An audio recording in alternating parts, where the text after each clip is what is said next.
نحمدہ و نصلی علی رسولہ الکریم اما بعد فاعوذ باللہ من الشیطان الرجیم بسم اللہ الرحمن الرحیم۔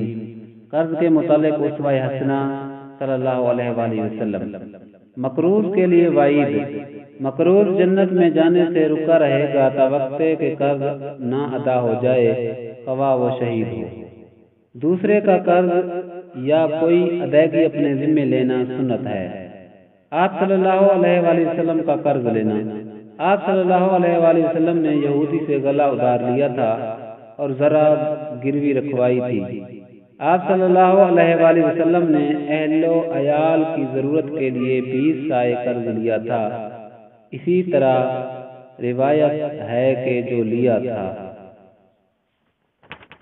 غیر مسلم سے قرض اور دیگر معاملات جائز ہیں۔ قرض ادا کرنے پر دعا: جب آپ صلی اللہ علیہ وآلہ وسلم نے قرض ادا کیا تو ان کو دعا دیتے ہوئے فرمایا: بارک اللہ فی اہلک و مالک انما جزاء السلف الوفاء والحمد۔ قرض کا بدل کیا ہے؟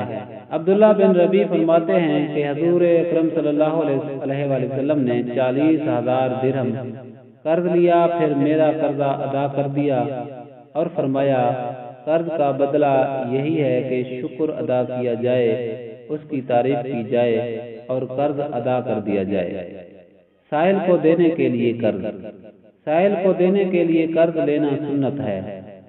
آزادی سے زندگی بسر: فرمایا گیا کہ گناہ کم کرو کہ موت آسان ہو، اور قرض کم کرو اور معاملہ کم کرو کہ آزادی سے زندگی بسر کرو۔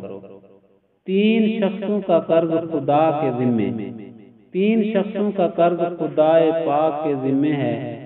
ایک وہ شخص جو جہاد میں گیا، ایک وہ شخص جس کے پاس کسی مسلمان کا انتقال ہو رہا تھا، اور ایک وہ جو زنا سے بچنے کے لیے نکاح کیا اور مر گیا۔